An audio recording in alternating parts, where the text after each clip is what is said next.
Tak jdem.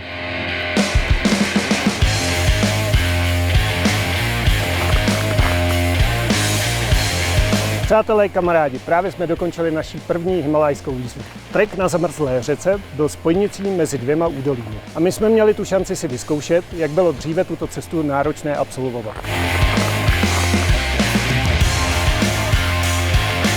Jirka nám pro změnu zase kecal, protože celá cesta neměla 50 km, měla pouhých 40 a byla po rovině.